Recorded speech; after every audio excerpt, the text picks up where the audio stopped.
My name's Lane Garrett. I'm a sound artist and musician and instrument builder, and I created this long wire instrument that you see. There are wires extending from the roof of the building down to a post on the other side of the parking lot. Each wire has a gong suspended in the middle and a styrofoam box suspended up closer to the roof. So I am bowing the wires and scraping the wires and plucking the wires, and also playing the gongs.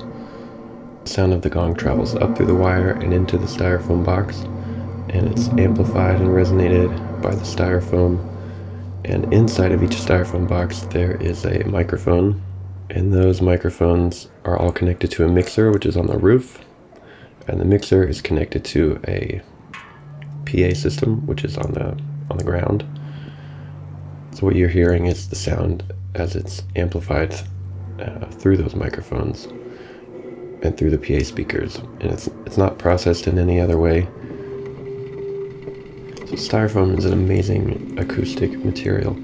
Any sort of box is going to have its own resonant frequencies, so that's the case here. But in addition, material itself amplifies the sound and activates it in a very unique way. The effect of all this is that the sound of the gong is being filtered through the wire and through the resonant air chamber inside the styrofoam box, all of that, and then that's what's being amplified and broadcast out into the parking lot. The gong by its nature has a very complex and dense array of frequencies. Those are filtered through the long wire, and the wire is going to amplify some of those frequencies and deaden some of them. The wire is sort of a more typical type of filter because it's selective. But then the styrofoam is sort of an additive filter. It takes everything that is coming into it and it brightens it and it activates it in a unique way.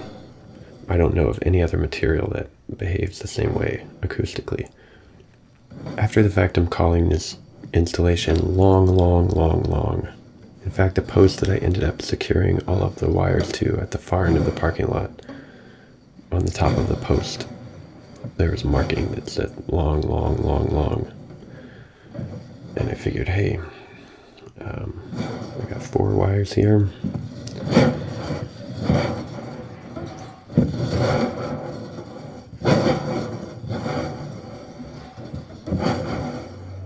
My daughter was there that afternoon. You can see her. Kids tend to be far more open. Reality for them is just not nearly as fixed.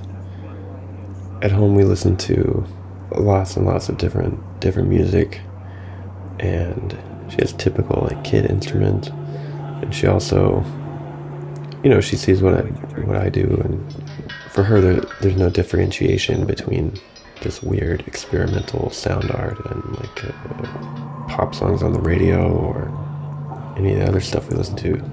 She's very perceptive of her auditory environment. She's just walking down the street scraping a stick on the ground. Hey Dad, isn't that a cool musical instrument?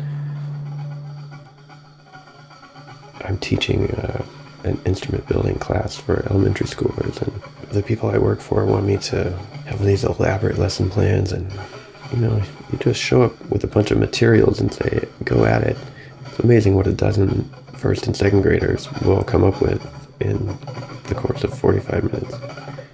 I come from a place where I appreciate virtuosity, the ability of a virtuoso to carry along an audience wherever they want to take us. But I'm not a virtuoso at anything.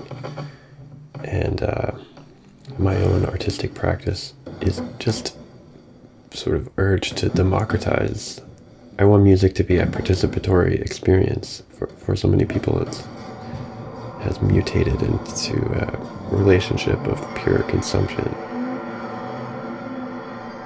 When you watch or hear a master musician, it can be a profoundly beautiful, transformative experience. It can also be somewhat alienating, cause people to say, I can't do that, so music is not really for me. But I believe strongly in the power of music to affect everyone through active participation in making music.